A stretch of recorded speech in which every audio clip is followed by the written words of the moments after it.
Hello students, welcome back to my class. Today we are going to study one of the letters from your 5.5 paper, Ashutosh Mukherjee's letter to Lord Lytton. Before going to the letter, let us know about the two personalities involved in this letter. Lord Lytton, he was the governor of Bengal from 1920 to 26, and later on he became the acting Viceroy of India.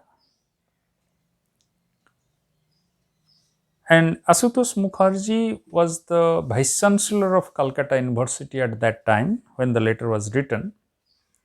And Mukherjee was a prominent jurist, educationist, intellectual of India at that time. And he was popularly known as the Bengal Tiger for his intellectual prowess. And it was not only his intellectual prowess, but also his honesty, integrity, and nationality. So, the cause of this letter, which was written on 26th March 1923, was due to another letter from Lord Lytton on 24th March 1923. It was written some 2 days before. And in this letter, Lord Lytton has accused Ashutosh Mukherjee of several activities which were not in accordance with the desire of the government. So, in his accusations, he is putting Ashutosh Mukherjee in the category of those expectants who are anxious to retain their post of Vice Chancellor.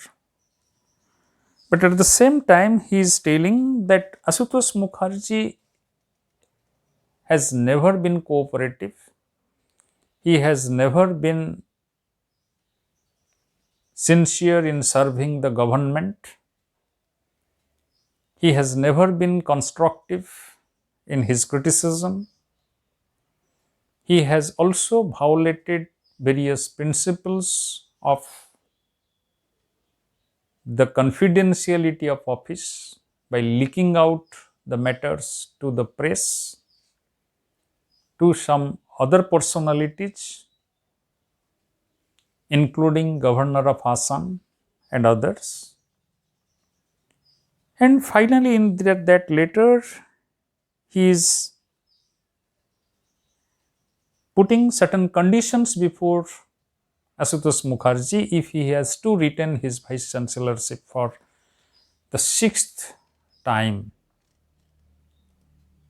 Because Ashutosh Mukherjee was a Vice Chancellor consecutively for 4 terms up to 1914, and then from 1922 to 1924 for the 5th time. So, in his conditions, Lord Lytton is talking about his cooperation, that he has to cooperate if he has to retain the Vice Chancellorship or wants the reappointment.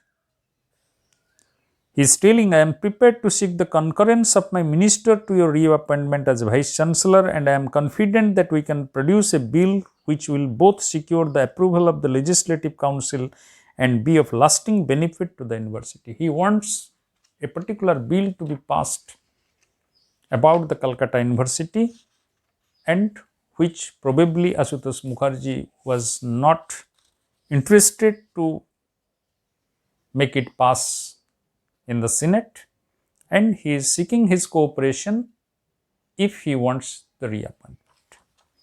So, to this letter, Mukherjee has taken great offense, and he has written very honestly and very openly. And at the beginning, he is telling, I shall in my reply speak without reserve and hesitation, as you have made most unjust and unmerited imputations on my conduct. So, at the very beginning, Mukherjee is very peerless in accusing Lord Lytton, the governor, as creating unjust and unmerited imputations of his conduct. And then he is telling that my views on your offer to reappointment me as Vice Chancellor and the conditions that accompany it, I shall deal with your remark on my attitude towards the proposed scheme of legislation. I cannot reproduce here the contents of the correspondence. He is telling that before your last letter, we had several correspondence which I cannot produce in this letter. But in those letters, in those correspondence, I have very distinctively wrote about the university bill.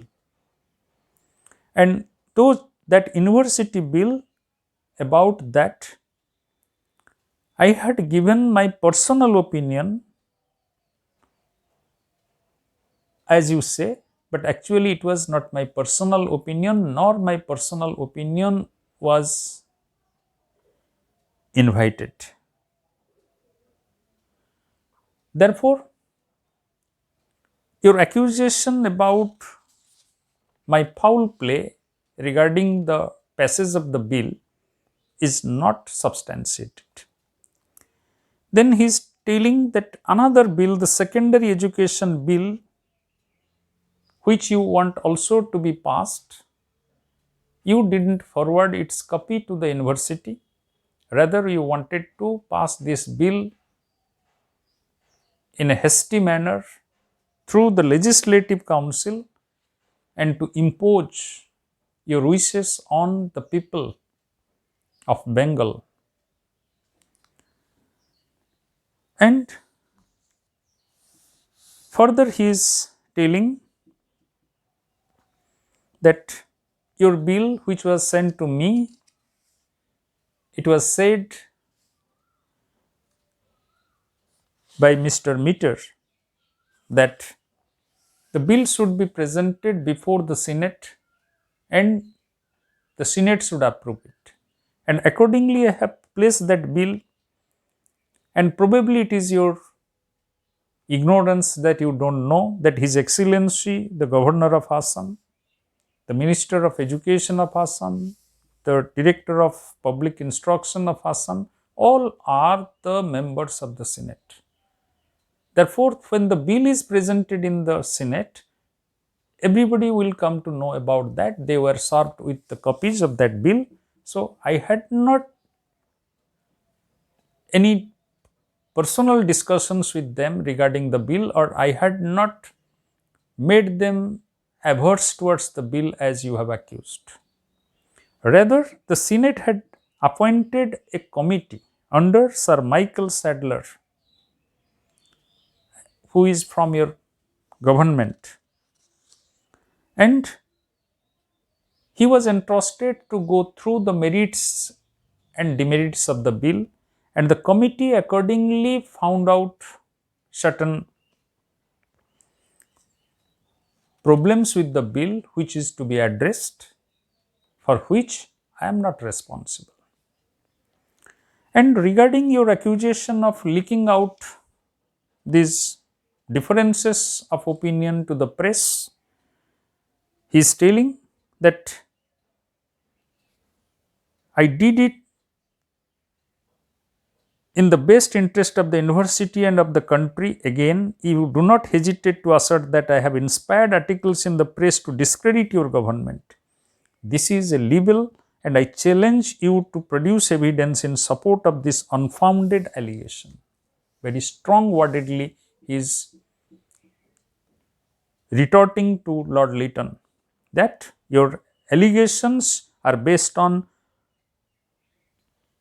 unfounded facts, and if you have the evidences, you please present it.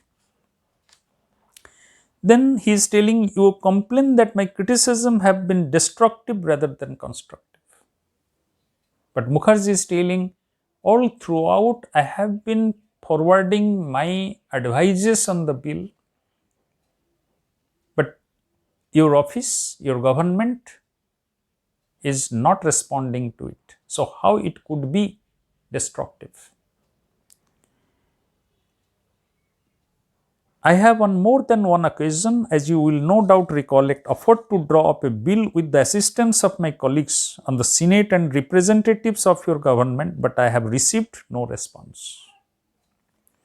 You complain that I have hitherto given you no help. I maintain that I have constantly offered you my help and advice, which for reasons best known to you alone, you have not accepted. Your another complaint was that I didn't help you, but all the time I am there, coming forward to help you with my advices for the benefit of education and the people of Bengal and India. But you have not been reciprocative in these matters.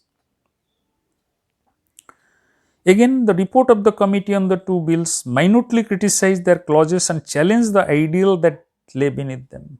And if there is any criticism about the bill, that is definitely coming from the committee, because as a Vice Chancellor, I have stuck to the principles, the standard operative procedures. So, I have not created any criticism, but these criticisms are coming from the appointed committee, and these are all legal and justified criticisms coming from the clauses and the challenges created in the bill. Then he is telling, I noticed that you charge me with having misinterpreted your objects and motives. So regarding the bill, I have misinterpreted your objects and motives. I have never done that. As an intellectual, as a true son of Bengal, I have always wanted that they should get the best of the benefits, and particularly the benefits of education. So I can never go against your good motives or objectives of educating the people. Then he is telling, if you have the courage to publish to the world all the documents on the subject and the entire correspondence which has passed between us, and then he is daring Lord Lytton that if you still want to say that I have not behaved as a Vice Chancellor or as a lover of this country, a lover of education, you can publish all those documents, those letters we have exchanged. There are expressions in your letter which imply that I am an applicant for the post and I am in expectation of reappointment. Then he is telling, in your letter you have told that I am as if I am going to apply for the reappointment of Vice Chancellor, or I am expecting another reappointment from your end. But that is not the case. I have never applied for that. But at the same time, he is telling, you have doubt on my character as a Vice Chancellor, my integrity as a Vice Chancellor, my efficiency as a Vice Chancellor. But I can give you the evidence that from the late Earl Minto to Lord Haddings to Lord Chelmsford and Lord Ronaldsay, all these earlier governors, they always appreciated my work as a Vice Chancellor in Calcutta University. They had all appreciated my integrity, my honesty. In spite of great difference of opinions with Lord Haddings, he also appreciated and congratulated. Lord Haddings had the generosity repeatedly to congratulate me on the bold stand we had from time to time and made against the views maintained by his government. And Lord Ronaldsay, he also said, I discovered that no one appreciated more keenly than he the need and value of thoroughly independent Vice Chancellor. And Lord Ronaldsay, he appreciated my spirit of independence as a Vice Chancellor. And Calcutta University is my alma mater, and I cannot desist from serving its best interest. Then he is telling that as a Vice Chancellor, I am not boasting of creating a great tradition of independence, integrity, honesty, or all that. All they were there from the very first Vice Chancellor, Sir James Colville. From his time, the Calcutta University Vice Chancellors had established a high standard of morality, high standards of dedication to the cause of education, and I have simply maintained that legacy. Surely my policy towards the attitude towards the policy adopted by your government in the matter of university legislation has been quite familiar to you for some months past, and you have never before this ventured to convey a suggestion to me that my action as Vice Chancellor has been unworthy of my office. And you also never indicated that I am unworthy for the post. I quite realize that I have not in the remotest degree tried to please you or your minister. And you also know that I never tried to please you or your minister on a personal basis. If I am a Vice Chancellor, I have interacted with you, I have served this university as a Vice Chancellor with my utmost capacity, integrity, and honesty. And he is further asserting that you assert that you want us to be men, you have one before you who can speak and act fearlessly according to his convictions, and you are not able to stand the sight of him. You always tell that you always want to see men.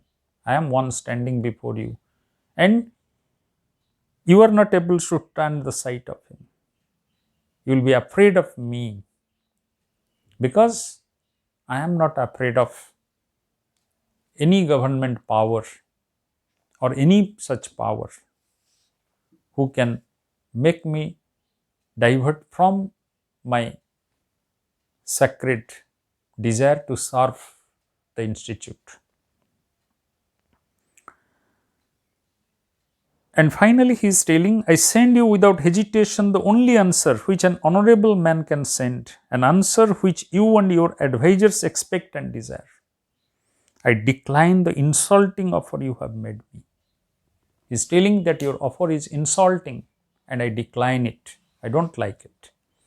So in this way, what we find that Mukherjee is giving a strong response to Lord Lytton's letter, which tries to make Mukherjee comply with his desire. But Mukherjee's letter not only shows his great strength of character and conviction, but also his immense love and concern for the university. And in this letter, we can have the question like, how does Mukherjee argue the case of university's independence in his letter to Lord Lytton, or the significance of Ashutosh Mukherjee's response to Lord Lytton's directive to him in the context of the early 20th century educational scenario in India. So actually, in 20th century pre-independent India, education and Western education in particular was the center of great debate. On one hand, the British wanted the colony to be suitably educated for serving their colonial purpose, and one on the other hand, they wanted to impinge the confidence, freedom, and courage coming out of the true education.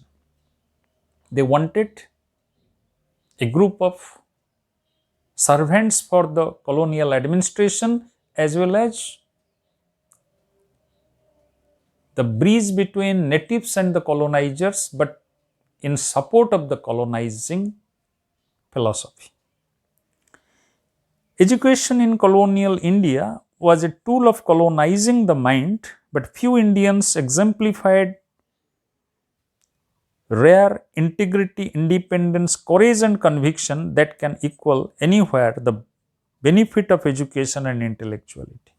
Ashutosh Mukherjee was one of them.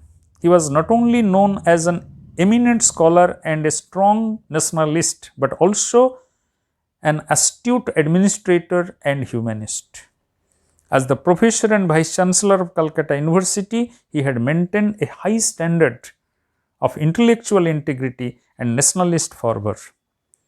The present letter of him to Lord Lytton, the Governor General, the Governor of Bengal, provided a great opportunity to view his personality and his stature as an intellectual. The letter provides a strong defense of his views and activities as the Vice Chancellor of Calcutta University. He fashioned a nationalist vision based on his resourceful understanding of the qualitative features of India that was beginning to come to grips with Western education. It was challenging both from the point of view of resistance from people's mindset and secondly from the administration and its ways of administering the same for its own benefit. In such a critical situation, Mukherjee emerged as a visionary who wanted to absorb the best values from both Oriental and Occidental tradition of education. As an erudite scholar and an able administrator, he was able to imbibe in generations of students the sense of national pride and intellectual curiosity. In this particular letter, he is trying to give a strong reply to the allegations and manipulation of Lord Lytton in holding the promise of vice chancellorship to him.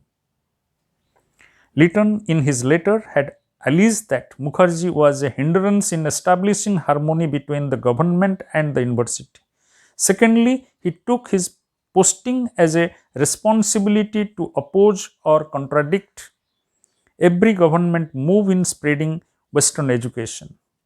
Thirdly, he blames him for being the source of newspaper articles and a revolt and a rebel from the also the source of revolt from the governor of Assam. Lytton promised to reappoint him if he would abdicate the views of contradiction and opposition. To these allegations, Mukherjee has answered with great courage, honesty, and integrity. As an honorable man, he has strongly and convincingly rejected both the set of conditions and the offer. At the same time, he has also answered most convincingly to counter the allegations.